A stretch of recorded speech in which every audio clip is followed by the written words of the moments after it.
Hi everyone, welcome back. Today we're focusing on essential phrasal verbs for daily life. These are the kinds of words you hear and use all the time, at home, at work, with friends. I'm Sophia, and I'm here with Ethan. Ready to dive in, Ethan? Absolutely, Sophia.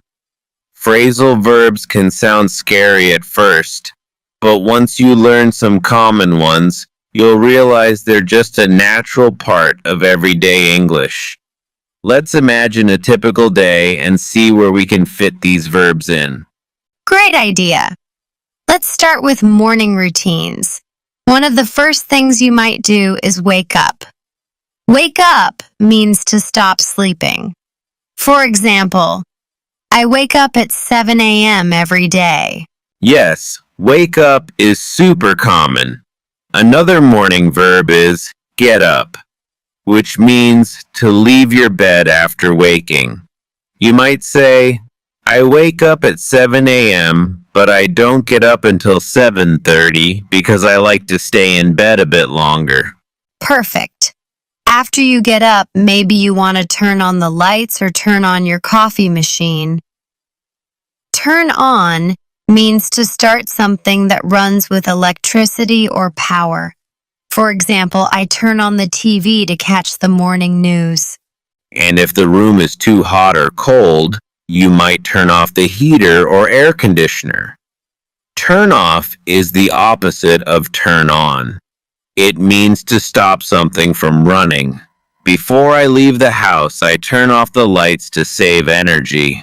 Great examples. Let's say you're getting ready to leave the house.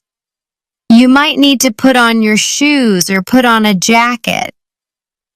Put on means to place clothing on your body. For example, I put on my coat before going outside. And when you return home, you take off your shoes and jacket. Take off means to remove clothing. I take off my shoes at the door to keep the house clean. Now imagine you need to run some errands. You might pick up some groceries. Pick up can mean to collect or get something from a place. For example, I need to pick up some bread from the store. Or, I'll pick you up from the airport at 3 p.m. Yes, pick up has that idea of getting something or someone. Another daily life verb might be drop off, which means to deliver something or someone to a place. Can you drop me off at the bus stop? Good one. Let's say at work you might need to fill out a form. Fill out means to complete a form by writing information in it. I need to fill out this application for my new job. And if your desk is messy, you might clean up your workspace. Clean up means to make a place neat by removing dirt, clutter, or trash. I should clean up my desk before I start working. Exactly. Later, maybe you borrow something from a friend, like a book or a tool. When you're done, you give it back. Give back means to return something to its owner. I'll give back your umbrella tomorrow. Thanks for lending it to me. Another everyday verb is look for, which means to search for something. I can't find my keys. I need to look for them under the couch. Once you find them, you might find out something new about where they were hidden. Find out means to discover or learn new information. I found out my keys were in my jacket pocket. Good one. Also, if you want to invite a friend over, you might say, come over to my place tonight. Come over means to visit someone's home. It's a friendly, common phrase. My neighbors often come over on weekends to have coffee. And when the visit is done, your friend will go back home. Go back means to return to a place. I need to go back to work now, or after dinner, I'll go back home. Another common verb is run out of, which means to have no more of something. I ran out of milk, so I need to pick some up at the store.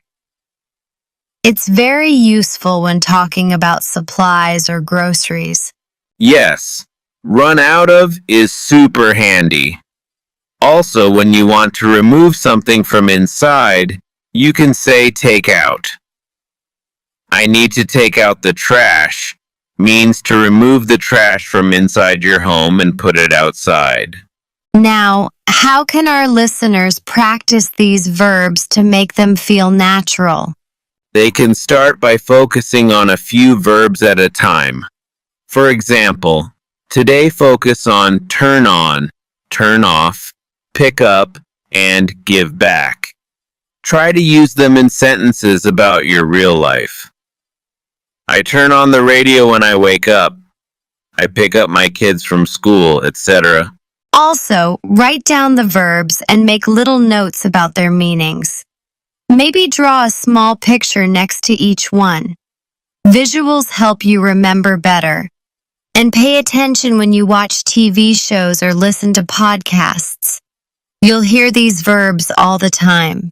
Yes, notice how native speakers use them. Soon you'll find yourself saying, I need to clean up before guests come over, without even thinking about it. That's when you know you've made them part of your daily language. And don't worry if you mix them up sometimes. Just keep practicing. Over time, these phrasal verbs will feel as natural as any other word. Exactly. The key is to practice a little every day and try to use them in real situations.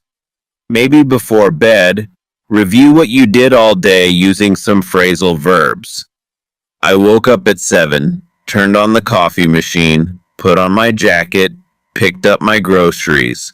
Great idea. Recapping your day with phrasal verbs helps you remember them better. Eventually, they'll become second nature. So to sum up, phrasal verbs like wake up, pick up, turn on, give back, and many others are common in everyday life. Start with a few, use them in sentences, pay attention to them in real-life materials, and practice until they feel natural. Yes, don't be afraid to try them out. They make your English sound more like a native speaker's and help you understand what others say. Have fun with it. Thanks for joining us today, everyone. Keep exploring these verbs, and soon you'll find that daily conversations become easier and more natural. Until next time, happy learning and keep practicing.